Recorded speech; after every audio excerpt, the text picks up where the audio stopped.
नमस्कार, जय हिंद, जय भारत।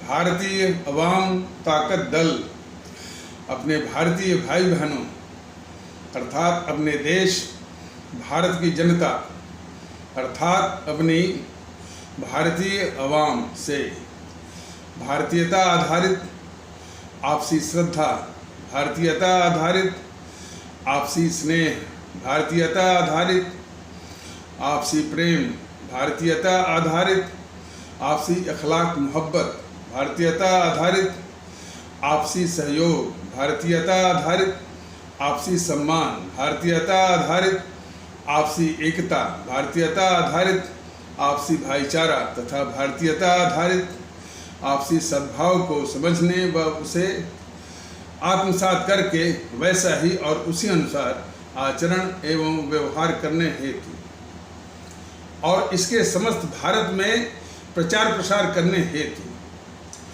और प्रत्येक देशवासी को इसकी अहमियत और महत्व को समझाकर उसे अपनाते हुए वैसा ही और उसी अनुसार आचरण एवं व्यवहार करने हेतु और प्रत्येक देशवासी को अपना ही भारतीय भाई बहन मानकर, समझकर और अपनाकर उनके साथ वैसा ही और उसी अनुसार आचरण एवं व्यवहार करने हेतु सतत, सदैव और हमेशा अदब के साथ, आदर के साथ अर्ज करता है, विनती करता है। सर्वप्रथम अपने आदरणीय भारतीय भाई बहनों को से भारतीय अवाम ताकत दल और मैं ये निवेदन करना चाहते हैं कि ये जो भारतीयता के संबंध में जो अभियान चला रहा है भारतीय अवाम ताकत दल, इसमें आप लोग शरीक हो रहे हैं, शामिल हो रहे हैं। इसके लिए बहुत बहुत साधुवाद और धन्यवाद और बहुत एक खुशी का विषय है। लेकिन इसमें थोड़ी सी ये बात है कि ये बहुत अभी छोटे पैमाने पर है। भारतीय अवाम ताकत दल की अपेक्षा है आप आदरणीय भारतीय भाई बहनों से और आप आदरणीय भारतीय अवाम से कि इस वीडियो को जो कि लगभग 1000 से अधिक की संख्या में हो गए हैं और उनमें तमाम आवश्यक वो सामग्रियां हैं, मटेरियल्स हैं जो कि देश में देशभक्ति, राष्ट्रभक्ति, जनभक्ति, अवाम परस्ती के और फिर भारतीयता के माहौल और भारतीयता के माहौल को स्थापित करने के लिए भारतीयता आधारित एकता, भारतीयता आधारित आपसी एकता, भारतीयता आधारित आपसी भाईचारा, भारतीयता आधारित आपसी इखलाक मोहब्बत सभी को स्थापित करने के लिए सभी आवश्यक सामग्रियां उसमें उपलब्ध हैं, मौजूद हैं।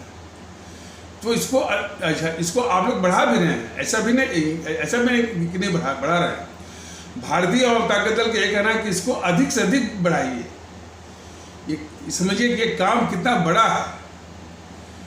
देखिए, एकता, भारतीयता आधारित एकता, हालांकि उसके संबंध में और भी इससे जो लोग भयभीत हैं उनकी प्रतिक्रियाओं के भी विषय में आगे बताया जाएगा। तो वो जो भारतीय एकता है, तो उस भारतीय एकता का ये हिंदू सनातन आस्था वाले भारतीय भाई बहनों और इस्लाम आस्था वाले भारतीय भाई बहनों के बीच, या जिसको बोलते हैं आप हिंदू मुस्लिम एकता, जो है वो भारतीय एकता की रीढ़ की हड्डी है। या संक्षेप में कहा जाए तो हिंदू मुस्लिम एकता जो है वो भारतीय एकता की रीढ़ की हड्डी है। मतलब स्पाइनल कार्ड है, मेरुदंड है उसका। तो इसलिए अधिक आवश्यकता, जोर और निवेदन जो है वो हिंदू मुस्लिम एकता के लिए निरंतर सतत जो है वो प्रयास करता रहता है भारतीय अवाम ताकत दल और मैं भी। और इसके लिए आवश्यक क्या है? इसमें सबसे बड़ा आवश्यक है कि आपस में नफरत फैलाने वाले वो जितने भी कारक हैं, जितने भी फैक्टर्स हैं, जितने भी तत्व हैं, अब आपसी इसमें नफरत फैलाने वाले जितने भी फैक्टर्स हैं, जितने भी कारक हैं, जितने भी तत्व हैं, जितने भी एलिमेंट्स हैं, सबको जड़ से उखाड़ करके निकाल बाहर फेंक देना, ये सबसे अधिक आवश्यक है। इस देश में किसी के प्रति कोई ऐसा अन्याय नहीं वो होने वाला है। हाँ जरूर है कि ये जो भारतीय समाज विरोधी ताकतें हैं वो ऐसा माहौल खड़ा जरूर करती हैं अपने चुनावी रणनीति के अनुसार, यानी चुनाव जीतने की रणनीति के अनुसार। उनका विश्वास है कि जब तक भारतीय समाज में नफरत नहीं फैलाया जाएगा, भेद विभेद नहीं किया जाएगा और इस समाज को तोड़ा नहीं जाएगा, विखंडित नहीं किया जाएगा, तब तक उनके अनुसार चुनाव जीता नहीं जा सकता।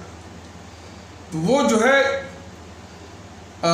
इस तरह की हरकतें, इस तरह के कानूनों पर वो आमादा है। लेकिन भारतीय जनता दल का कहना है कि अच्छा और कुछ तत्व भी हैं, उनके पाले हुए तत्व भी हैं, लेकिन कुल मिलाकर के कुछ ऐसा नहीं वो होने वाला है। अभी फिलहाल भारतीय अवाम ताकत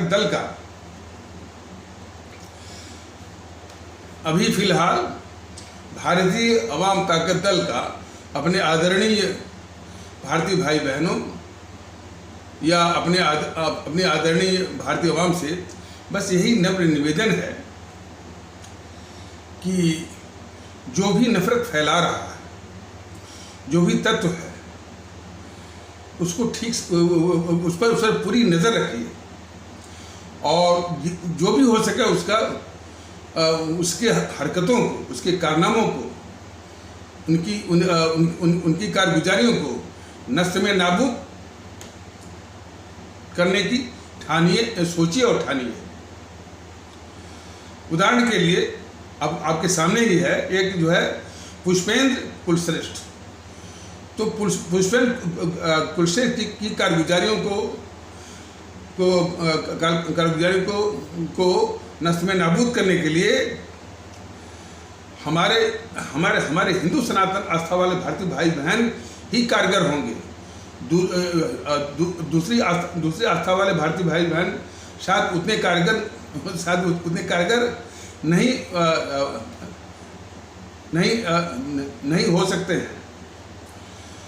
तो जैसे कि ये पुष्पेंद्र कुलश्रेष्ठ है, तो इसकी कारगुजारियों को ध्वस्त करने के लिए, नष्ट में नाबूद करने के लिए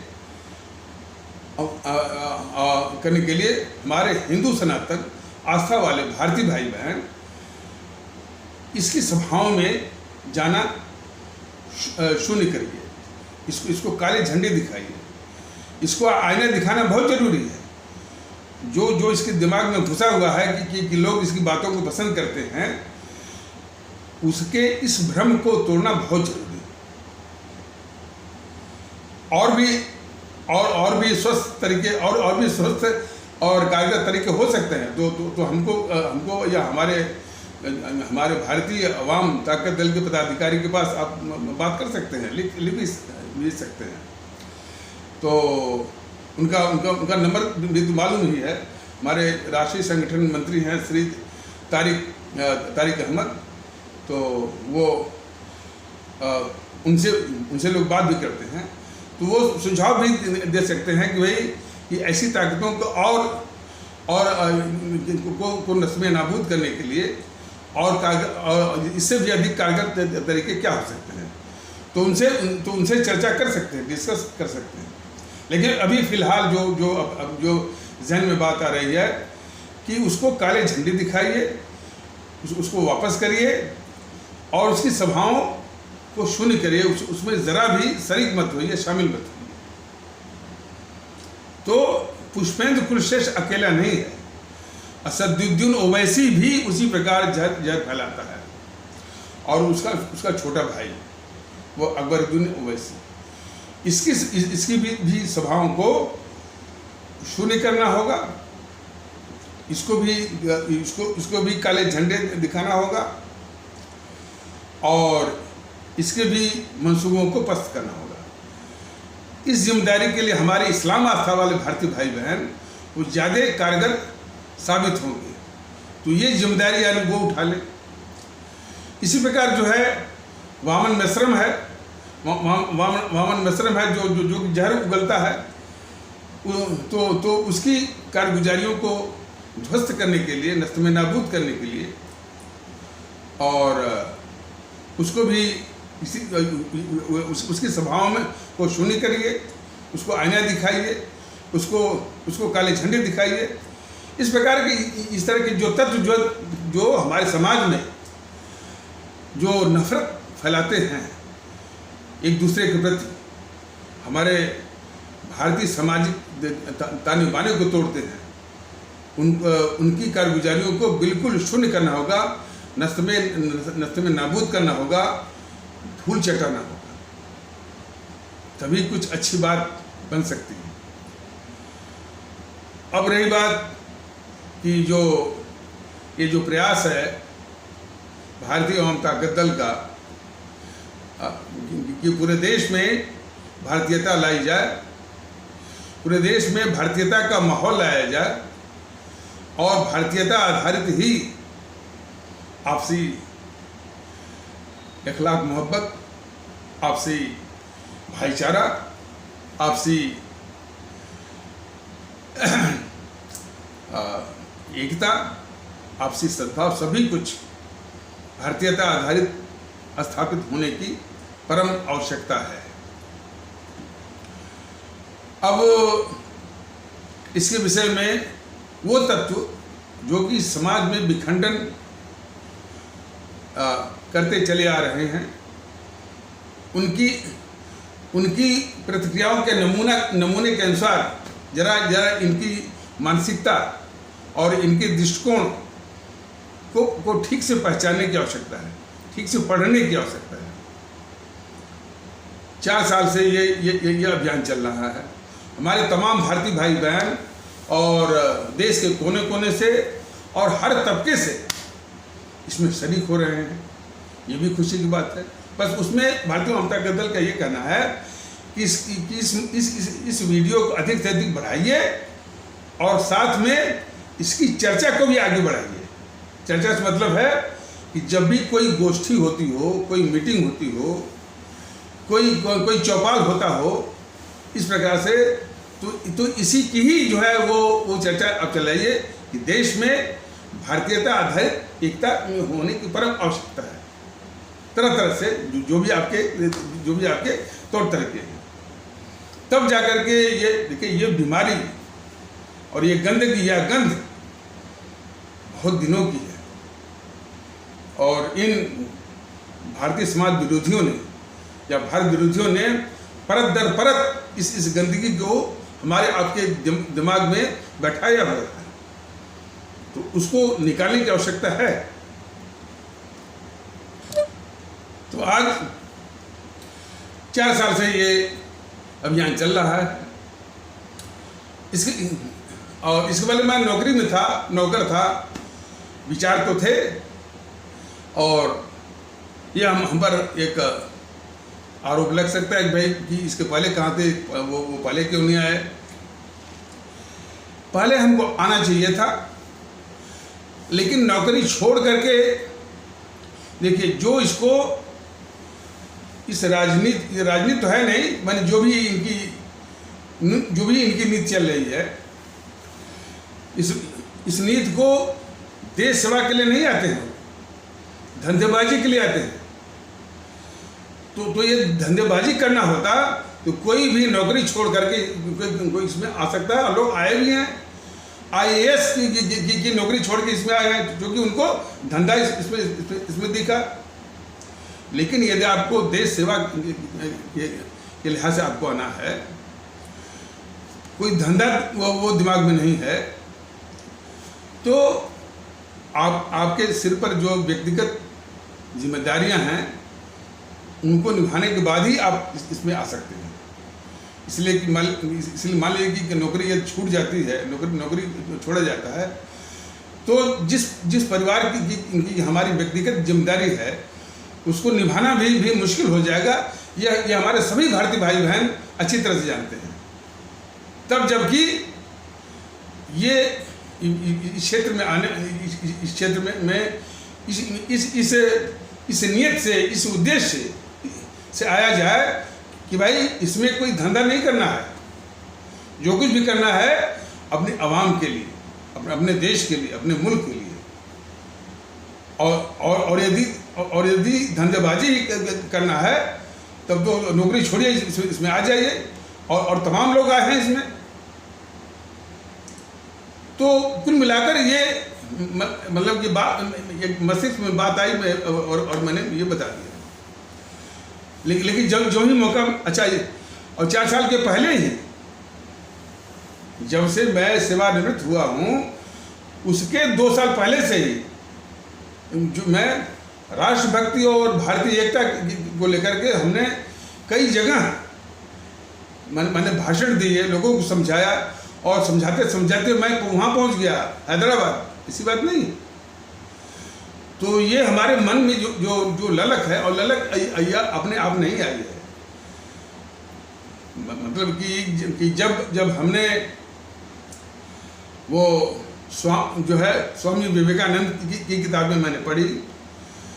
एक जो है बहुत बड़े इतिहासकार हैं वो हुमायूं कबीर, और कोई और भी, और किसी ने भी एक किताब लिखा है कॉन्टिनेंट ऑफ सरसी। और इस तरह से, और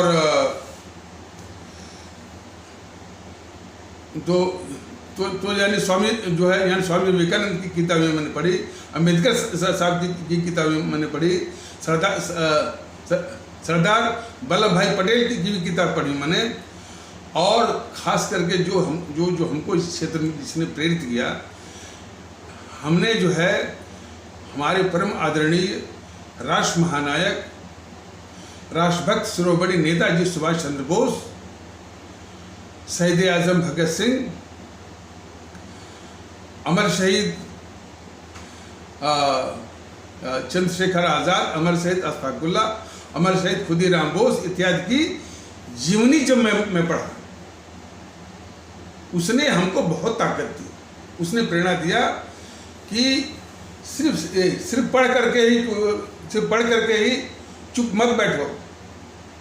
जो काम हमसे अधूरा छूट गया है उस काम को उठाओ और अंजाम तक इसको ले जाओ। तो वही ताकत जो है वो मेरे पीछे है। तो इसमें क्रम बाय क्रम इस क्षेत्र में आने का सिलसिला रहा है। तो सोशल मीडिया के ये यूट्यूब के वीडियो के पैगाम माध्यम से अभी जो है देशभक्ति, राष्ट्रभक्ति, आवाम परस्ती, जनभक्ति इत्यादि सभी को जो है अभी यूट्यूब के माध्यम से उसके संबंध में निवेदन, तथ्य रखना, ये सब वो किया जा रहा है। और बहुत खुशी की बात है, ये बहुत ही प्रसन्नता की बात है कि हमारी आदरणीय भारतीय आवाम इसको समझ रही है, इस आवश्यकता को समझ रही है। तो अब आ जाइए, जो विखंडन करने वाले तत्व हैं उनकी प्रतिक्रियाओं का नमूना। तो एक असदुद्दीन ओवैसी हैं, वो बराबर कहते हैं कि ये हमारे समाज को काफ़ी तोड़ते हैं फलाने ढिकाने, और हमारे समाज के लोग काफ़ी कम हो गए। पता नहीं अब क्या सच्चाई है, लेकिन जिस तरह से वो जवाब देते हैं जरा समझिए। और तो असदुद्दीन महोदय, ये आपका समाज कौन है? बताइए ना, आपका समाज कौन है? समाज तो एक ही है जनाब, वो है भारतीय समाज। आप अपने को वकील कहते हैं, और भारत के संविधान को भी आपने पढ़ा होगा, और उसमें हमारे बाबा साहब भीमराव अंबेडकर का बहुत बड़ा योगदान है। और बाबा साहब के विचारों को भी आप पढ़े होंगे। उनका एक कहना था कि एक जाति विहीन समाज की स्थापना होनी चाहिए। तो भारतीय संविधान ने एक जाति विहीन समाज की स्थापना कर दी कि सभी लोग, ये जो समाज है सभी लोग भारतीय हैं। ये बार बार जो आप कहते हैं कि हमारा समाज कितने, अब ये कहने में हमको जरा भी संकोच नहीं है, कितने बड़े ये आप भारत द्रोही हैं, राष्ट्रद्रोही हैं कि समाज तो एक ही है, भारतीय समाज। जब तक आप इसको टुकड़े में नहीं बांटेंगे, तब तक जो है आपको शांति नहीं आएगी कि हमारा समाज। और हमारा समाज कहने वाले आप अकेले नहीं हैं, ओम प्रकाश राजभर भी है, संजय निषाद भी है, अनुप्रिया पटेल भी है। ये बीजेपी वाले जो अपने को राष्ट्रवादी कहते हैं, ये इनको भारतीय एकता से मतलब है ही नहीं। ये हिंदू, जब अपना समाज, तो इनका समाज वही है, वो बीजेपी वालों का हिंदू एकता ही समाज है इनका। तो भारतीय अवाम ताकत दल जो है, इन सबके लिए एक चुनौती है, जो कि इस देश में विखंडन करना चाहते हैं। और पता नहीं ये असदुद्दीन ओवैसी जैसे लोग, उनकी अकल काम करती कि नहीं करती है। जब और वकालत महोदय, यदि आपने वकालत की होगी तो भारत का संविधान आपने जरूर पढ़ा होगा। भारत का संविधान का प्रस्तावना इसी लाइन से शुरू होता है कि हम भारत के लोग उसका बार अब उसका वो उल्लंघन कर रहे हैं। भाई मुसलमान, ये अकल आपको कब है कि आप मुसलमान नहीं हैं, और जिस समाज के लिए कहते हैं वो भी मुसलमान नहीं है। आप भी, और जिस समाज के लिए आप कहते हैं वो हमारे आदरणीय भारतीय भाई बहन हैं। उनकी आस्था, सिर्फ उनकी आस्था जो है वो इस्लाम में है, सिर्फ उनकी आस्था इस्लाम पंथ में है। इसलिए वे हमारे आदरणीय इस्लाम आस्था वाले भारतीय भाई बहन हैं। इतनी छोटी सी बात, इतनी मोटी सी बात आपके दिमाग में घुसती नहीं। आप उन तरीकों को बताइए कि किस तरह से देश के लिए आवश्यक ये विचार कि जिनको आप मुसलमान कहते हैं, वो मुसलमान नहीं है, वो हमारे आदरणीय इस्लाम आस्था वाले भारतीय भाई बहन। तो ये विचार आपके दिमाग में घुसाया जा सके, तो उन तौर तरीकों को आप बताइए।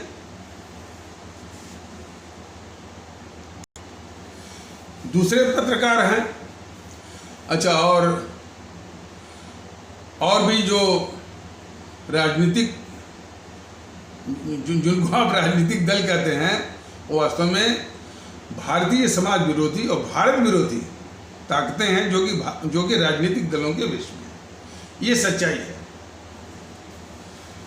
वो जो है, जब से ये भारतीय एकता का अभियान चला है, तब से सिर्फ धमकी किस लहजों में, गुंडा मवाली और माफिया और दादाओं के लहजे में। बंद कर दो, आदेश के रूप में। जैसे जैसे कोई गुंडा बोलता है ना, बंद कर दो, पानी सर से ऊपर बह रहा है, देख लेंगे, एड्रेस पता ढूंढना कोई मुश्किल नहीं है, ये चल रहा है। और जब इससे भी उनका काम नहीं चलता है, तो बीजेपी के छूट भैये, सनातन का क्या होगा, सनातन का क्या होगा, सनातन का क्या होगा। कहने मतलब कि इतनी सामग्री दी गई है देश में एकता स्थापित करने के लिए, लोगों में आपसी भाईचारा लाने के लिए, और तो और जो देश में इतना बिखराव चल रहा है, उस बिखराव की चिंता भी नहीं है समूह को। ये कभी भी इस बात की, टीवी की परिचर्चा हो या कोई भी परिचर्चा हो, इस बात की कहीं चर्चा दिखती ही नहीं है कि इनको चिंता, इस बात की चर्चा दिखती नहीं है जिससे ये प्रदर्शित हो कि इनको चिंता है कि देश में कितना बिखराव चल रहा है। इनको बिखराव की चिंता ही नहीं है। तो और हम भी क्या इनसे उम्मीद करते हैं, इनको चिंता ये क्यों होगी?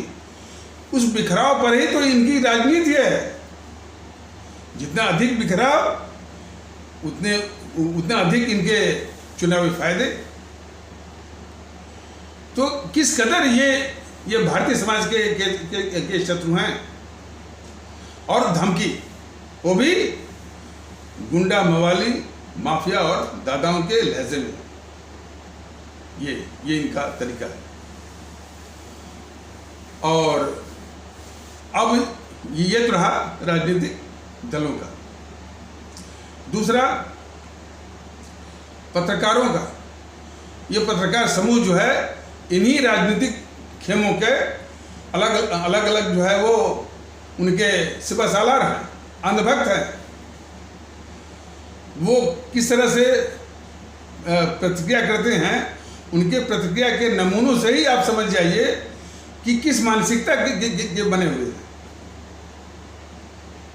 अब जो एक खेमा है जो कि रवीश कुमार से शुरू होता है, रवीश कुमार, संकेत उपाध्याय, निधि राजदान, श्रीनिवासन जैन, अखिलेश शर्मा,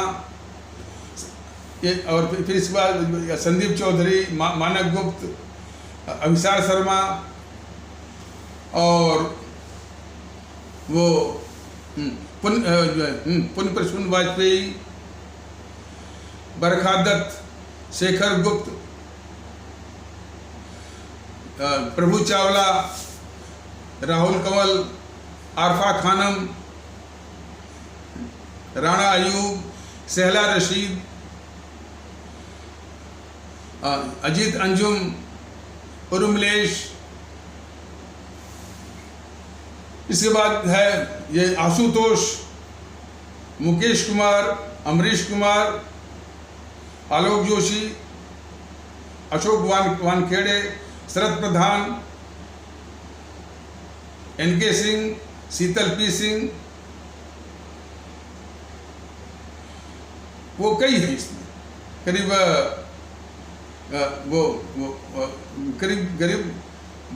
करीब 42-43 के आसपास ये पूरा गैंग है। और जिसको कि कभी कभी मोदी महोदय जो हमारे माननीय प्रधानमंत्री हैं, कभी कभी बोलते हैं ये खान मार्केट गैंग है, और कुछ लोग इसको जो है लुटियन गैंग भी कहते हैं। तो जो भी है लुटियन गैंग है, खान मार्केट गैंग है। ये जो है इस देश की जो सबसे अधिक अभिशाप, इस देश की सबसे बड़ी अभिशाप, इस देश के सबसे बड़े गद्दार, सबसे बड़े भारतद्रोही और सबसे अधिक लुटेरी जो ये जीएनपीसी है, गांधी नेहरू परिवार चांडा चौकड़ी काकस, या जिसको आप सभी लोग भ्रम से या भूल से या गलती से कांग्रेस खाते चले आ रहे हैं, जिसने हमारे देश की सभी संस्थाओं को बंधक बनाकर, आज कहते हैं ना कि लोकतंत्र खत्म हो गया। लोकतंत्र तो इसने वो खत्म किया है। 60-70 सालों तक लगातार सारी संस्थाओं को बंधक जो इसने बनाया है। कहते हैं लोकतंत्र खत्म हो गया और सुप्रीम कोर्ट जो है वो भी दफ्तर हो गया बीजेपी का। ये सारे दफ्तर जो है वो कांग्रेस के दफ्तर ये बन गए थे। तो लोकतंत्र को खत्म करने वाली यही है। लोकतंत्र को पैसे के बल पर, बाहुबल, धन बल के आधार पर उसको हाईजैक करने वाली, अपहरण करने वाली यही है। और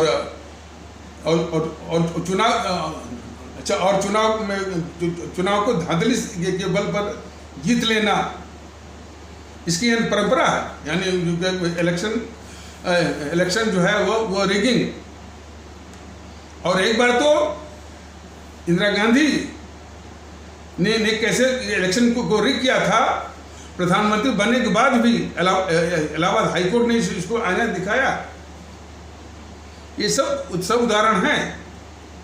तो इतनी बड़ी अभिशाप के गोद में ये लुटियन मीडिया उसकी गोद में बैठ करके या उसका सुपारी बन करके हमेशा उसी के पक्ष में कि वही सत्ता में आए और वही सत्ता में बने रहे, इसी की रचना वो करता रहता है।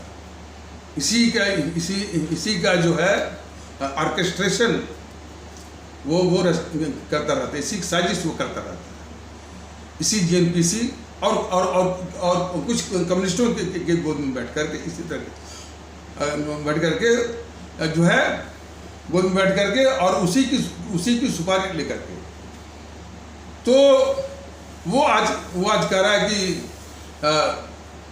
कि भारतीयता से क्या होगा, खाना देगा, रोजगार देगा, रोटी देगा, महंगाई कम करेगा, इस तरह की बात।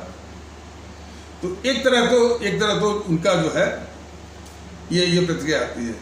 अब इसके बाद आए छोटे मियाँ, ये भारतीय जनता पार्टी वाले। इनके जो अंधभक्त हैं, प्रदीप सिंह और हर्षवर्धन त्रिपाठी, डीके दुबे, मनीष ठाकुर, मनीष कुमार इत्यादि।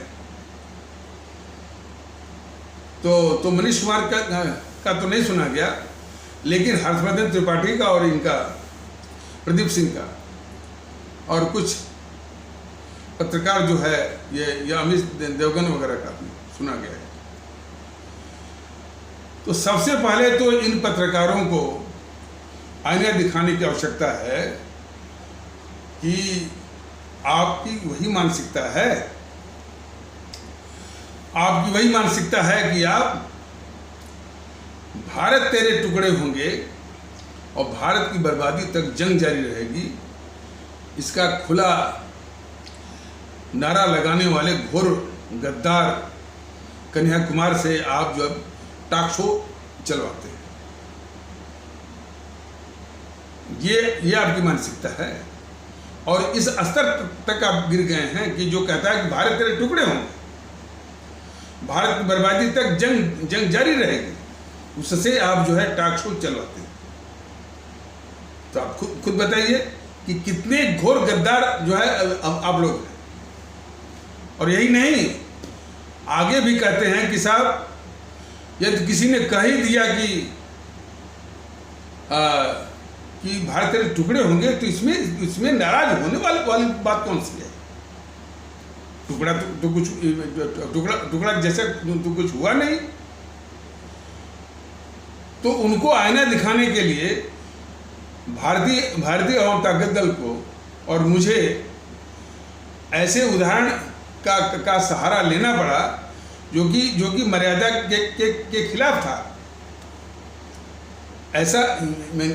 ऐसे बातों का उच्चारण करना या कहना जो है यानी हमारी जो आत्मा है, हमारी जो मानसिकता है उसके सर्वथा विरुद्ध है।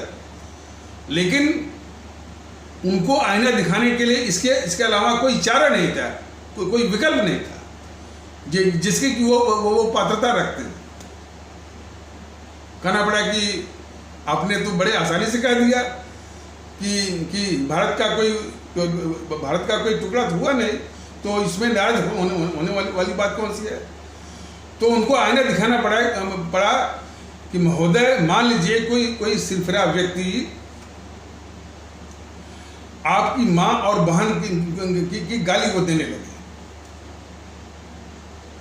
जबकि वो गाली देने वाला न तो आपकी माँ के साथ न तो आपकी बहन के साथ ऐसा कुछ कर रहा है जो कि वो शब्दों से कह रहा है या गाली में बोल रहा है, सिर्फ शब्दों से बोल रहा है। तो आपको गुस्सा आएगा कि नहीं आएगा? आपका खून जो है आपका खून खोलेगा कि नहीं खोलेगा? आपका दिमाग में उबाल आएगा कि नहीं आएगा? जरूर आएगा।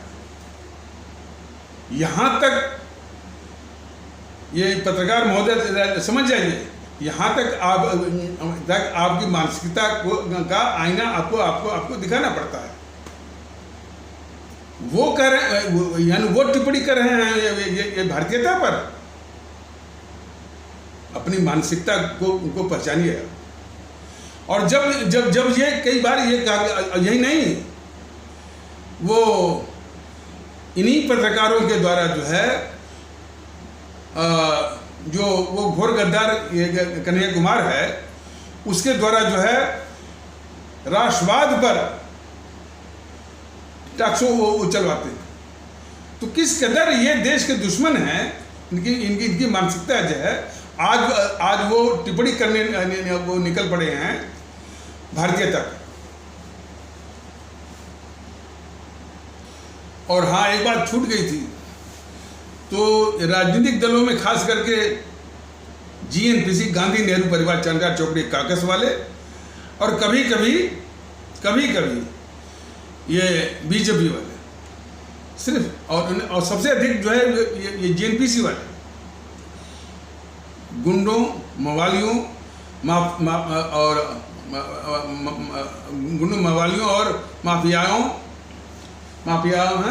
माफियाओं और दादाओं के अल्फाजों में, के शब्दों में, के लहजों में वो धमकी।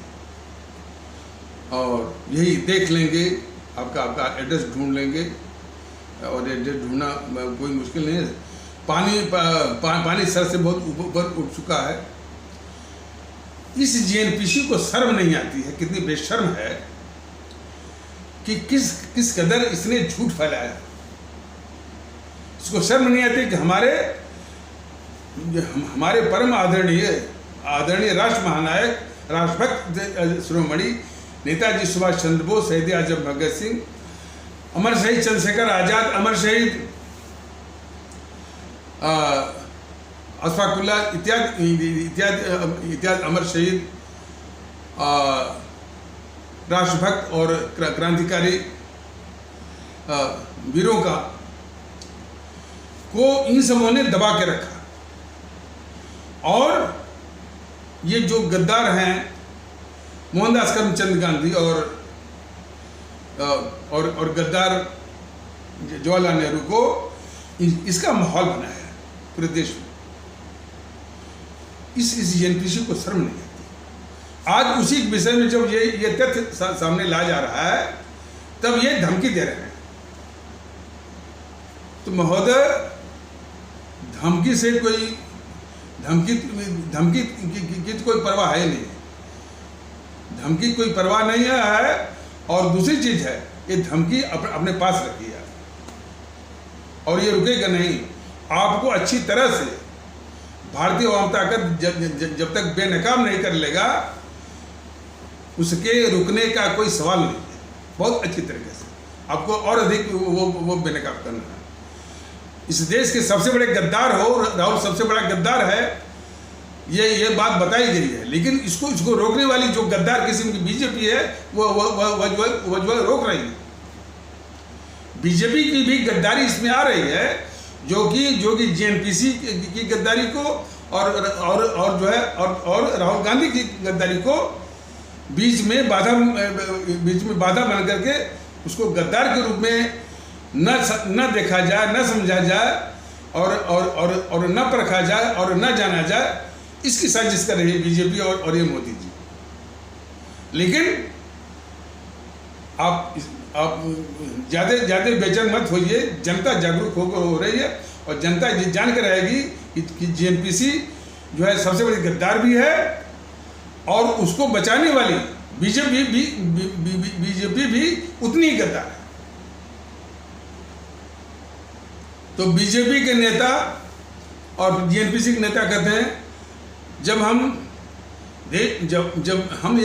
और भारतीय आवाम ताकत दल लोगों को भारतीयता के संबंध में जागृत कर रहे हैं, जागरूकता ला रहे हैं, उनको उसके मुतल्लिक जो है तमाम हकीकतें और तथ्य सामने ला रहे हैं। तो इनकी भाषा में देखिए कि हम लोगों को बरगला रहे हैं। अब तक ये बरगला करके, मानसिक गुलाम बना करके, आपको बांट करके, आपको खरीद करके, आपको लड़ा करके, नफरत फैला करके,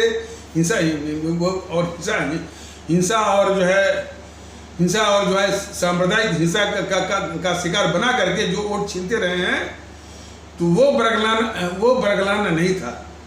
आज ये कहा जा रहा है कि भाई सारी किस्म की नफरत को खत्म करिए, एक होइए, भारतीय माहौल लाइए। तो इनके शब्दों में हम बरगला रहे हैं। तो इनको ठीक से पहचानिए, मोदी महोदय को ठीक से पहचानिए, नड्डा को ठीक से पहचानिए। और तो उसी संबंध में आगे बढ़ते हैं। उसी संबंध में ये बीजेपी के जो सुबह सालार हैं यूट्यूब पर, प्रदीप सिंह, हर्षवर्धन त्रिपाठी और डीके दुबे, मनीष ठाकुर, मनीष कुमार इत्यादि जो है, तो मनीष कुमार का तो नहीं सुना गया, लेकिन ये हर्षवर्धन त्रिपाठी का और प्रदीप सिंह का ये सुना गया है। ये सब कह रहे हैं कि हम जो है अवाम को बरगला रहे हैं। हम बरगला रहे हैं कि नहीं बरगला रहे हैं, ये अवाम पर महोदय, या अवाम पर आप छोड़ दीजिए। हमने तो पहले भी कहा था कि यदि आपको नैतिक बल हो, नैतिक साहस हो, तो मेरा सामना करिए। आप जितने भी पत्रकार बारी से, तो एक बार जितने भी पत्रकार हैं वो पत्रकारों का हो जाए, पत्रकार वर्सेस भारतीय आवाम ताकत दल और मैं एक और, भारतीय आवाम ताकत दल और मैं एक और दूसरी ओर जो है सारे पत्रकार। तो एक बार ये हो जाए। दूसरी बात जो है, जितनी भी राजनीतिक पार्टियां हैं और उनके नेता हैं और उनके प्रवक्ता हैं, वो एक और दूसरी ओर मैं अकेला और जो हमारा जो है वो भारतीय आवाम ताकत दल। एक बार सामना हो जाए और उसी समय ये फैसला हो जाएगा कि हम बरगला रहे हैं या इनकी असलियत क्या है। ये सारा कुछ फैसला जो है जनता पर छोड़ दीजिए। अब करवाइए ना, सामना अब करिए ना। वो करने के लिए अब ये तैयार नहीं है। छिप करके सब ये इनकी हालत है। लेकिन हमारी आदरणीय भारतीय आवाम इनको ठीक से पहचाने। ये देश के कितने खतरनाक दुश्मन है। कुछ और नमूने आपके सामने वो रख रहे हैं। एक YouTube में देखा गया कि एक सज्जन कह रहे थे कि हमारे देश के जो पढ़ने वाले जो विदेशों में जाते हैं, खास करके वो हार्वर्ड यूनिवर्सिटी है या ओहियो विश्वविद्यालय है, और इसमें जो भारत से जो जाते हैं वो भारत के ही खिलाफ, भारत की निंदा भी करेंगे और भारत के ही खिलाफ जो है वो आंदोलन भी करते हैं। तो उसी से ये शह मिलता है, यानी भारत विरोधी जो ताकतें जो कि अमेरिका में बैठी हुई हैं, वो उनको भारत के खिलाफ साजिश करने का मौका मिलता है। तो वो सज्जन ये कह रहे थे कि करीब 125 साल पहले हमारे यानी सवा से भी अधिक साल पहले हमारे स्वामी विवेकानंद जब गए थे, उसमें भारत की दशा बड़ी खराब थी। वह जो है कॉलोनाइज था, वो जो है उपनिवेश वो बना हुआ था, पराधीन था, भूखमरी, अशिक्षा, कभी उसकी दयनीय स्थिति थी। लेकिन विश्व के सामने स्वामी विवेकानंद ने भारतीय दर्शन को इस तरह से रखा कि लोगों ने लोहा माना उसका।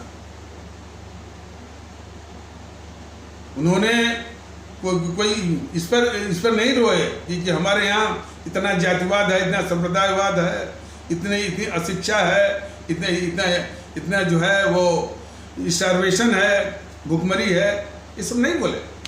भारतीय दर्शन को उन्होंने इस तरह से रखा कि लोग जो है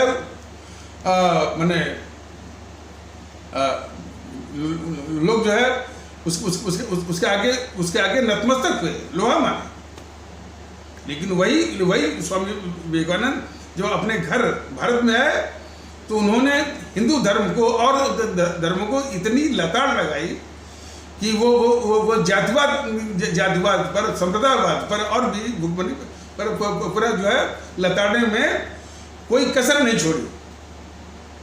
ये होता है देशभक्ति। तो देशभक्ति ये सीखना है तो सिर्फ स्वामी विवेकानंद से सीखने की आवश्यकता है कि जितने, और ये बोलते हैं ना कि स्वामी विवेकानंद बोलते हैं कि हमको हिंदू होने पर गर्व है। कभी भी उन्होंने नहीं कहा कि हमको हिंदू होने पर गर्व।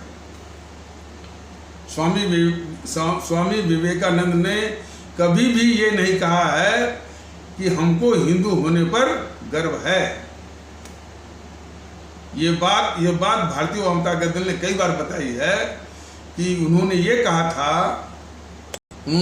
था कि मैं उस प्रभु का सेवक हूं जिसको अज्ञानी लोग मनुष्य कहते हैं। जरा ठीक से आप लोग इसको गौर करें। उन्होंने ये कहा था कि मैं उस प्रभु का सेवक हूं जिसको अज्ञानी लोग मनुष्य कहते हैं। इसी प्रभु की सेवा करना और उनके सुख सुविधा का चिंतन करना ही हमारा धर्म है, और इसके आगे मैं किसी धर्म को नहीं मानता। तो मैं समझता हूँ कि जो इस तरह का झूठ फैलाते हैं कि उन्होंने कहा था कि हमको हिंदू होने पर गर्व है, उनके लिए ये आईना काफ़ी है। ये आईना काफ़ी है। उन्होंने कहा कि जो मनुष्य की सेवा ही उनका धर्म है, और इसके आगे वो किसी धर्म को नहीं मानते हैं। ये उनका। और मैं समझता हूँ कि स्वामी विवेकानंद अकेले नहीं, तमाम हमारे इसी भारत मिट्टी के तमाम महान आत्माएं, महापुरुष ने इसी को तस्दीक किया है। प्रभु श्री राम जी के अनन्य भक्त गोस्वामी तुलसीदास प्रभु की आराधना तो करते ही, उनकी भक्ति भी करते थे, उनके मर्यादा की रक्षा भी करते थे, लेकिन साथ साथ धर्म के विषय में भी उन्होंने स्पष्ट रूप से कहा। क्या कहा कि परहित सरिस धर्म कोई नाही, और परपीड़न नहीं सम अधमाई। परहित सरिस धर्म कोई नहीं, परपीड़न नहीं सम अधमाई। दूसरों की भलाई से बढ़ करके कोई धर्म नहीं है। ये विचार था गोस्वामी तुलसीदास जी का। और उन्होंने ये भी कहा कि दूसरों को पीड़ा पहुंचाने से बढ़ करके कोई अधर्म नहीं है। तब भी कि देखिए जय श्री राम लेकर के वो मस्जिद वो ढाते हैं। जय श्री राम का नाम लेंगे और एक आस्था का जो केंद्र है, मस्जिद है, उसको ढाएंगे। तो ऐसे पाखंडी वाले भी कहते हैं, दिन रात कहते हैं कि ये भारतीय वाम ताकत दल हमेशा भारतीयता कहता रहता है, तो मेरे सनातन का क्या होगा। तो इनकी असलियत को पहचानिए। और हमारे जो कबीरदास हैं क्या कहते हैं, पोथी पढ़ जग मुआ, पंडित भयान को 2.5 अक्षर प्रेम का, पढ़े सो पंडित को। स्पष्ट रूप से कहा है। ये मानवता के निभाने वाली मोतियां हैं, कीमती मोतियां हैं। तो हमारे जो महापुरुषों ने, चाहे स्वामी विवेकानंद हों, चाहे कबीरदास हों, चाहे गोस्वामी तुलसीदास हों, चाहे हमारे सूफी संत हैं,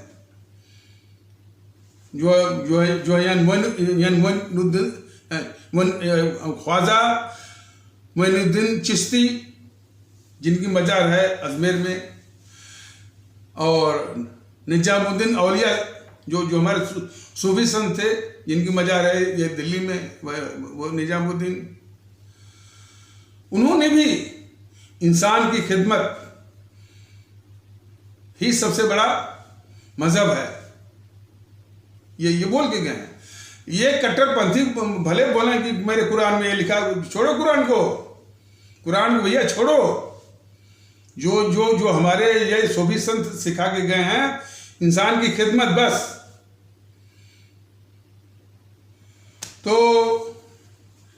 तो हमारे देश की, हमारी भारत की मिट्टी के महान आत्माओं ने हमेशा सिखाया है। दुर्भाग्य तो ये रहा ना कि हमने कभी इनको महत्व नहीं दिया है। भारतीय वाम ताकत दल तो यही कह रहा है कि इनको महत्व दीजिए आप।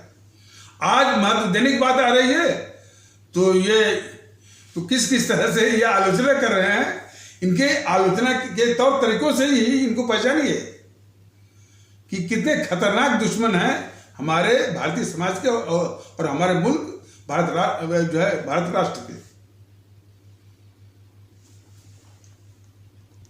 और तो ये जो पत्रकार हैं, इनको मैंने जो अभी बताया कि जो लुटियन पत्रकारों का गिरोह है, या मोदी भक्त पत्रकारों का जो गिरोह है, इनको जवाब देना भारतीय अवाम ताकत दल या अमित देवगन जैसे वो इस टाइप से जो पत्रकार हैं, उनको भी जवाब देना। और अमित देवगन ही नहीं, जब उसको आईना दिखाया गया वो किशोर अजवानी को, तो शायद वो ये कह रहा था कि साहब कि हमारे पीछे क्यों पड़े हैं। बस देखिए पीछे जब देश हित में, राष्ट्र हित में ऐसी बातें रखी जाती हैं तो बोलते हैं कि हमारे पीछे कि हमारे पीछे क्यों पड़े हैं। अरे पीछे क्यों पड़ेगा भाई? इतना जो है भारत के खिलाफ, इस देश के खिलाफ जो कि तुम इसी देश में खाते हो, और जो है और इसी देश की यानी इसी देश से सम्मान भी पाते हो, इसी देश की सारी व्यवस्थाओं का, सुविधाओं का लाभ भी उठाते हो, और उसी देश के साथ गद्दारी, जो कहता है कि भारत तेरे टुकड़े होंगे, भारत की बर्बादी तक जंग जारी रहेगी, उसके साथ टाक्सो चलाने में तुम्हारी आत्मा नहीं तो तुमको कचोटी, तुम्हारी आत्मा ने तुमको वो धिक्कारा नहीं, क्या बात करते हो? और जब तुमको आईना दिखाया गया तब कहते हो कि भाई हमारे पीछे क्यों पड़े रहते हैं, हम तो दो स्क्रिप्टेड चीजें पढ़ते रहते। अरे स्क्रिप्टेड चीजें तो अलग से है, जो है वो कन्हैया कुमार के साथ जो है, जो कन्हैया कुमार कौन था ये आपको नहीं पता है? वो कह रहा है कि भारत तेरे टुकड़े होंगे, उसके साथ टाक्सो यानी क्यों चलवाया? अब क्यों ये कहा कि ये उसने कह दिया कि तेरे टुकड़े होंगे, टुकड़ा तो कुछ हुआ नहीं, इसमें नाराज होने वाली बात कौन सी है? तो इस कदर आपका उसमें इन्वॉल्वमेंट रहता है, और कहते हैं कि हम वो स्क्रिप्टेड चीज वो स्क्रिप्टेड चीज़ें पढ़ते हैं। तो इस तरह से मैंने झूठी बहानेबाजी, और वो झूठा एक सच्चा है, इसके चक्कर में नहीं। ये देशद्रोही हैं, देश के दुश्मन है, भारत के दुश्मन है। तो इन भारत के दुश्मन पत्रकारों को भारतीय अवाम ताकत दल उत्तर देना, जवाब देना जो है आवश्यक नहीं बनता है। और इस तरह से जो है उनकी प्रतिक्रियाओं पर टिप्पणी देने में अपना समय, अपना ऊर्जा व्यर्थ करने के पक्ष में नहीं है। लेकिन हाँ, जिस तरह की मानसिकता वो प्रदर्शित करते हैं, उसका एक माकूल जवाब दिए जाने की आवश्यकता है। पहले तो ये जिस तरह के दो खेमे वाले जो पत्रकारों का जो गिरोह है, ये जान लें कि यह हमारा मुल्क, राष्ट्र, भारतवर्ष इन गद्दार मोहनदास करमचंद गांधी, गद्दार नेहरू का देश नहीं है। मैं फिर से कहता रहा हूं कि हमारा ये प्यारा मुल्क भारतवर्ष गद्दार मोहनदास करमचंद गांधी और गद्दार जवाहरलाल नेहरू का देश नहीं है, क्योंकि इन सबों ने इस देश को तबाह किया है। यह देश हमारे परम आदरणीय राष्ट्र महानायक, राष्ट्रभक्त शिरोमणि नेताजी सुभाष चंद्र बोस, शहीद आजम भगत सिंह, बाबा साहब भीमराव अंबेडकर, शहीद और अमर शहीद चंद्रशेखर आजाद, अमर शहीद अशफाकुल्ला, अमर शहीद खुदीराम बोस, अमर शहीद सुब्रमण्यम भारती, अमर शहीद श्रीमती रानी लक्ष्मीबाई, अमर शहीद श्रीमती रानी चंद्रिमा, अमर शहीद श्रीमती रानी गडलियू, उनका देश है। गद्दार मोहनदास करमचंद गांधी और गद्दार जवाहरलाल नेहरू का कतई नहीं। ये आप सभी जान रहे हैं। और यही बात हम सभी अपने आदरणीय भारतीय भाई बहनों, अपने सभी आदरणीय भारतीय आवाम से सभी कहना चाहते हैं। और ये एहसास उनको दिलाना बहुत जरूरी है। जिस तरह का ये बात सब फैलाए हुए है, और भारतीय जनता दल वही स्थापित करना चाहता है कि लगे यह देश हमारा भारतीय जनता दल वही वातावरण स्थापित करना चाहता है कि यह लगे कि यह देश सुभाष चंद्र बोस जी का है, भगत सिंह जी का है, बाबा साहब अम्बेडकर जी का है, चंद्रशेखर आजाद जी का है, अशफाकुल्ला जी का है, खुदीराम बोस जी का है, सुब्रमण्यम भारती जी का है। गद्दार मोहनदास करमचंद गांधी और घोर गद्दार मोहनदास करमचंद गांधी और गद्दार जवाहरलाल नेहरू का नहीं। ये स्पष्ट रूप से जान लें। कुछ और भी घटनाएं जो कि ये कितने भारत विरोधी हैं, ये मीडिया, भारत का मीडिया, इसको जरा देखिए। ये महारानी एलिजाबेथ की मृत्यु पर उनकी जो शव यात्रा है या अंत्येष्टि की यात्रा पर तमाम ये दिखा रहे थे। अभी इन सबों की गुलामी मानसिकता गई नहीं है इस मीडिया की, और उसी तरह से हमारे भारतीय भाई बहनों को में वही गुलामी मानसिकता, अंग्रेजों के प्रति भक्ति वाली गुलामी मानसिकता जो है, गुलामी मानसिकता का जहर जो है वो भरते रहते हैं। इनसे सवाल है, क्या कभी हमारे अमर शहीद चंद्रशेखर आजाद के जन्मदिन पर उनकी उनकी पुण्यतिथि पर, उनकी जीवनी पर 2 शब्द दिखाया है? क्या ये मीडिया वाले हमारे शहीद आजम भगत सिंह पर, उनके जन्मदिन पर, उनकी पुण्यतिथि पर और उनकी जीवनी के विषय में 2 शब्द दिखाया है? क्या ये मीडिया वाले कभी हमारे अमर शहीद अशफाकुल्लाह जी के उनके जन्मदिन पर, उनकी पुण्यतिथि पर और उनकी जीवनी के विषय में 2 शब्द दिखाया है? क्या ये मीडिया वाले कभी हमारे अमर शहीद खुदीराम बोस जी के विषय में, उनके जन्मदिन पर, उनकी पुण्यतिथि पर और उनके त्याग बलिदान के विषय में, उनकी जीवनी के विषय में 2 शब्द भी दिखाया है? क्या ये मीडिया हमारे सुब्रमण्यम भारती के विषय में, उनके जन्मदिन पर, उनके पुण्यतिथि पर, उनकी जो है देशभक्ति की जीवनी पर 2 शब्द भी दिखाया है? क्या यही मीडिया हमारी जो अमर शहीद झांसी की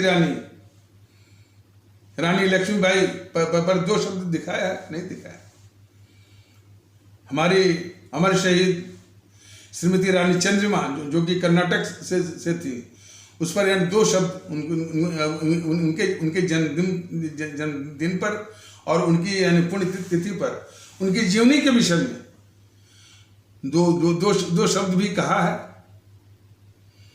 क्या ये मीडिया हमारी अमर शहीद श्रीमती रानी गडिलियो का परिचय करवाया है कि ये कहाँ की है और उनके जन्मदिन और उनकी पुण्यतिथि पर और उनके जीवनी और उनकी देशभक्ति और त्याग बलिदान, कुर्बानी, प्राणों की आहुति के विषय में 1 शब्द भी कहा है? कितना गद्दार किस्म का ये मीडिया है कि अभी भी गुलामी मानसिकता का जहर अभी भी हमारे भारतीय भाई बहनों के दिमाग में ठूसने की जुर्रत कर रहा है। और दम्भ क्या बढ़ता है? हम लोकतंत्र के चौथे स्तंभ हैं। उबकाई आती है, नौसी आता है, यानी ये शब्द इनके लिए सुनते हुए। लेकिन भारतीय भाई बहनों, बात घूम के आती है आपके ऊपर। जब तक आप इन ताकतों को आप नष्ट में नाबूद नहीं करेंगे, इस तरह की गंदगी, इस तरह का अवसाद आपके इर्द गिर्द आता रहेगा और आप झेलने को मजबूर होंगे, आप झेलने को आवश्यकता होंगे। इसलिए आवश्यकता इस बात की है कि ये समस्या की जड़ जो है यहीं पर है, वो आपके पास है। जो आप इन देश विरोधी ताकतों को पहचान नहीं पाते हैं कि ये देश विरोधी हैं। जैसे मान लीजिए अभी जो चुनाव हुआ उत्तर प्रदेश का, जो 80-20 करता रहा, उसको आपने सत्ता में बिठा दिया। और जो घोर जातिवादी है और गुंडागर्दी का ही जो है जो पार्टी है, उसको आपने 125 से लेकर 130 MLA आपने दे दिया। ये सबसे बड़ा वो राष्ट्रीय अपराध है। भारतीय जनता दल कहता है कि कम से कम जो नोटा का इस्तेमाल करिए। यदि नोटा का इस्तेमाल करके यदि इनको नष्ट में नाबूद कर दिए होते तो वह एक मिसाल होती। उस बीच यदि चुनाव आयोग क्या तिकड़म करता है नोटा के विषय में, वो बात दूसरी है।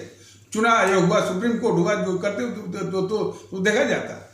लेकिन पूरी जनता एक होकर के इनको जो जब तक आप इनको नष्ट में नाबूद नहीं करेंगे, इस तरह की गंदगी, इस तरह की तकलीफ, इस तरह का जो है कष्ट जो है आप झेलने को मजबूर होते रहेंगे।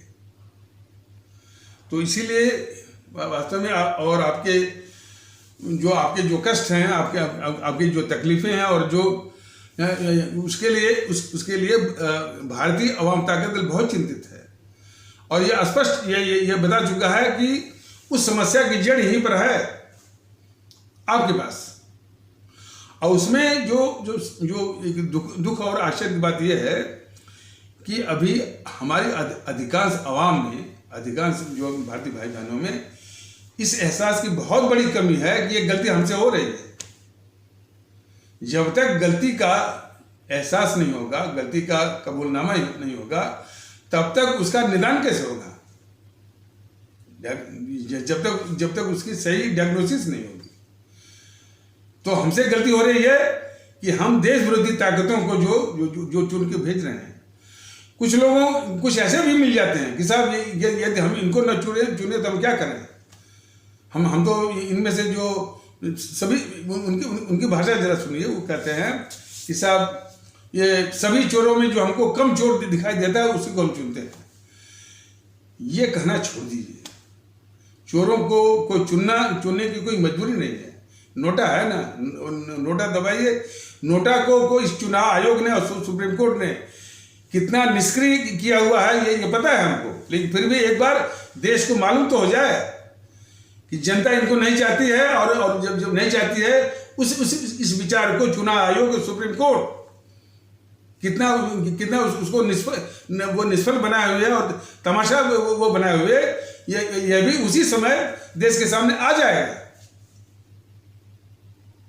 लेकिन ये शुरुआत तो करनी होगी ना।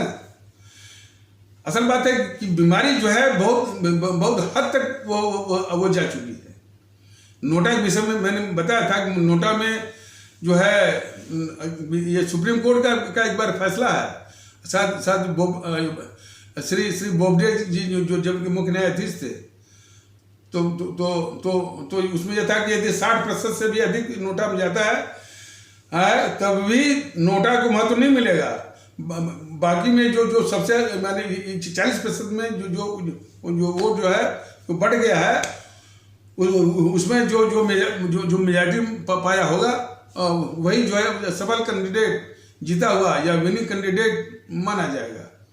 इस तरह से अपमान हुआ है। लेकिन ये सारी गंदगी और बीमारियां जो है तब उजागर होंगी जबकि 100% जो है वो नोटा को ही जाएगा।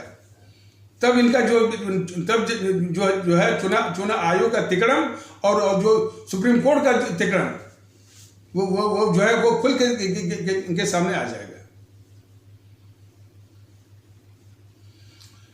तो सवाल इस बात का है कि एक लोग दुविधा की बात करते हैं। भाई दुविधा मैंने भाई ये करें कि न करें, वो करें या न करें।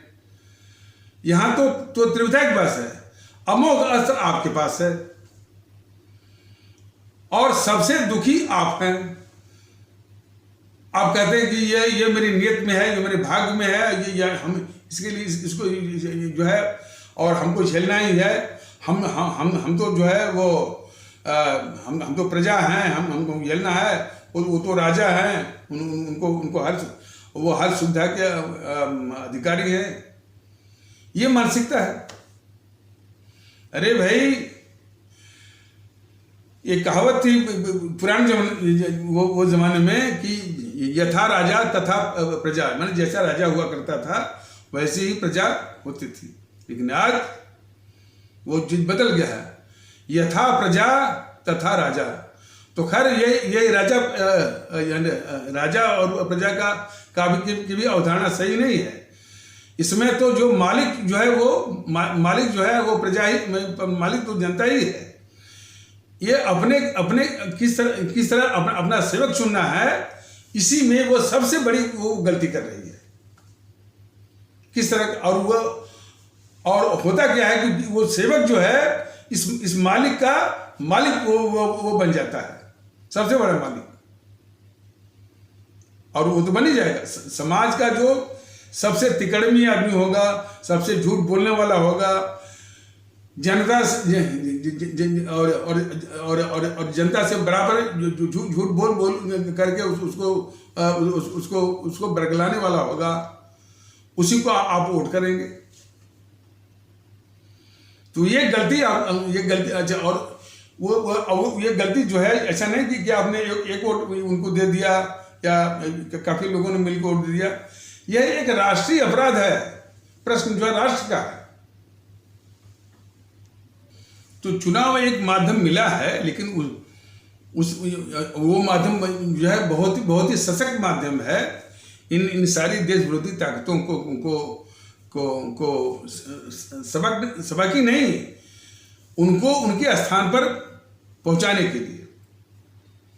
लेकिन उसमें जो सबसे दुखदायी पहलू है कि हम उनके स्थान पर पहुंचाने में विफल इसलिए होते हैं कि हम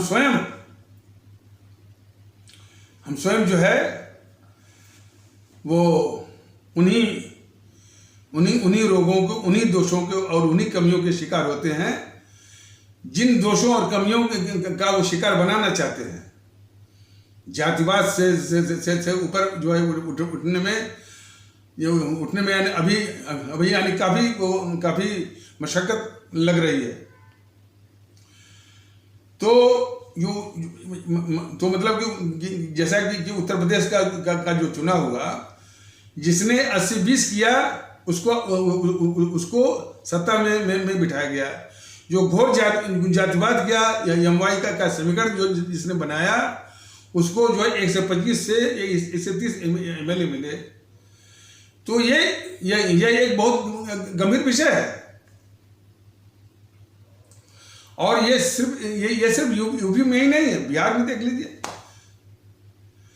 बिहार में ऐसी बात, बिहार में जागृति तो आ रही है, लेकिन वो कितने पैमाने पर है आ रही है यह जो है यह देखने का विषय है। इसीलिए तो भारतीय जनता दल बराबर निवेदन कर रहा है कि ये सारे वीडियो को आगे बढ़ाइए, जन जन तक पहुंचवाइए और चर्चा चलाए कि इस देश में सिर्फ और सिर्फ जो है भारतीय एकता और भारतीय भाईचारा, भारतीय सद्भाव और भारतीय वातावरण की ही जरूरत है। उसी से देश में सुकून आएगा, उसी से देश में शांति आएगी, उसी से देश में सद्भाव आएगा, उसी से आपसी विश्वास बढ़ेगा और आपसी भरोसा बढ़ेगा, जिसकी कि इस देश को बहुत जरूरत है।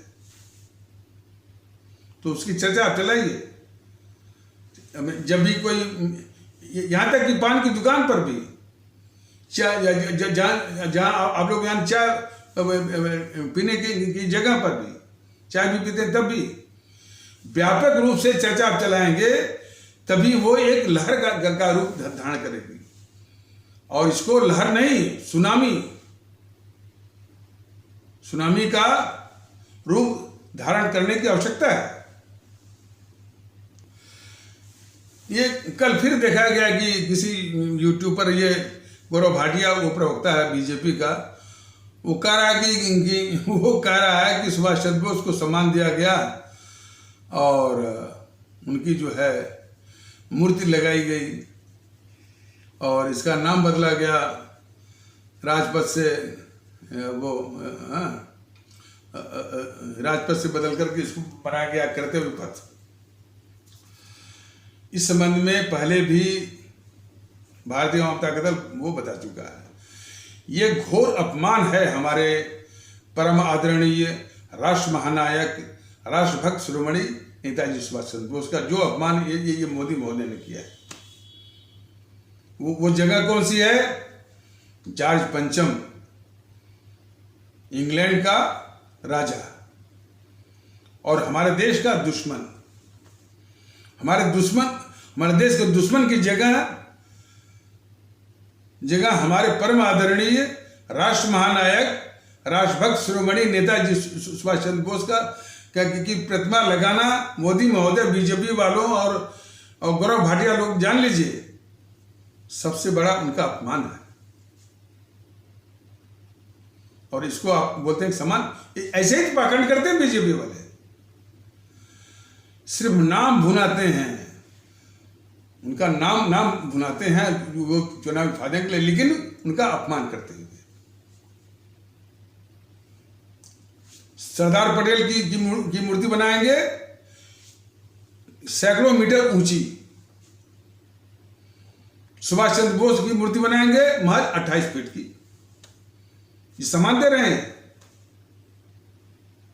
सम्मान दे रहे हैं। सरदार पटेल की जो मूर्ति बनाई गई सैकड़ों मीटर ऊंची, उसका कोई विरोध नहीं है, वो डिजर्व करती है। लेकिन सुभाष चंद्र बोस की मूर्ति उनसे भी ऊंची होने की आवश्यकता है। ये कहा है, ये सरासर अपमानित करते हैं। उनका जो जन्मदिन है 23 जनवरी, उसको ये बीजेपी वाले गौरव भाटिया मोदी महोदय जो है राष्ट्रीय दिवस के रूप में नहीं मनाते हैं। उसको क्या करते हैं, 26 जनवरी जो गणतंत्र दिवस है उससे जोड़ते हैं। किस तरह से तिकड़म करके हमारे सुभाष चंद्र बोस जी का अपमान कर रहे हैं सब, और उसको कहते हैं कि हम वो सम्मान दे रहे हैं।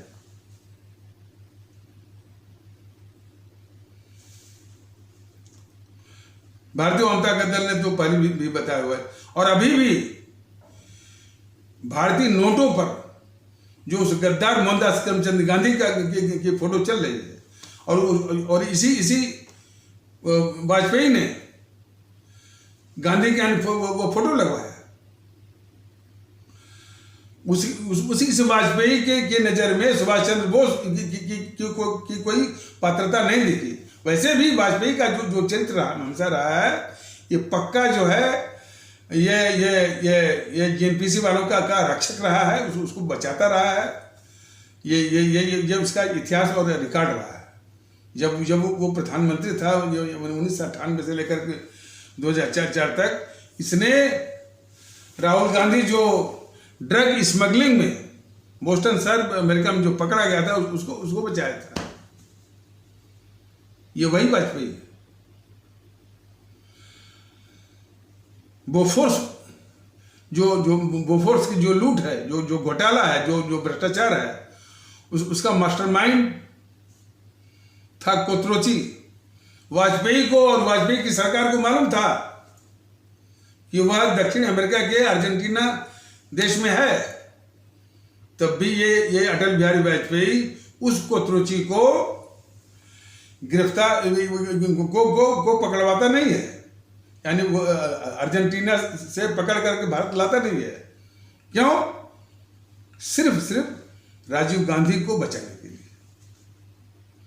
तो किस किस्म का गद्दार था ये वाजपेयी जो है, हमेशा जो है मैंने नेहरू परिवार को बचाने में। अरे ये जो है 6 साल वो प्रधानमंत्री रहा ना, 6 साल वो प्रधानमंत्री रहा, 8.5 साल तो मोदी महोदय के हुए। उनके जो संस्थापक, उसकी पार्टी के जो संस्थापक रहे हैं डॉक्टर श्यामा प्रसाद मुखर्जी, उसको इस गद्दार नेहरू ने शेख अब्दुल्ला के जरिए जम्मू कश्मीर की जम्मू कश्मीर की जेलों में मारा गया। ये सभी को मालूम है। उसकी जांच तक इन सबों ने नहीं करवाई, जबकि सत्ता में रहे 6 साल ये, 8.5 साल ये। और वो किस लिए? सिर्फ उस नेहरू को बचाने के लिए कि वह बेनकाम न हो जाए। तो जो अपने संस्थापक का जो अपने संस्थापक की मृत्यु की साजिश की जांच की मांग नहीं कर पा रहा है, सिर्फ नेहरू को बचाने के लिए या जेएनपीसी को बचाने के लिए, वो कैसा राष्ट्रभक्त, जेएनपीसी का जो रक्षक है वो कैसा राष्ट्रभक्त, देशभक्त। तो बीजेपी, ये अटल बिहारी वाजपेयी भी बहुत घोर किस्म का गद्दार था। और यही नहीं, अरे इसी पार्टी के थे वो दीनदयाल उपाध्याय। उनकी रहस्यमय मृत्यु होती है। उनके शव को अपमानजनक ढंग से मुगल सराय रेलवे स्टेशन के यार्ड में फेंका जाता है। ये मांग नहीं करता है ये अटल बिहारी वाजपेयी। ये अपने ही नेता पंडित दीनदयाल उपाध्याय के रहस्य में मृत्यु की जांच की मांग नहीं करता है। क्यों? सिर्फ इंदिरा गांधी को बचाने के लिए, ताकि वो बेनकाब न हो जाए। तो इस तरह की समस्याओं की जड़ ये है। लेकिन सबसे बड़ी जड़ जो है हमारी आवाम के पास है, कि जो ऐसे लोगों को हम वोट करते हैं, तो जड़ यहां पर है।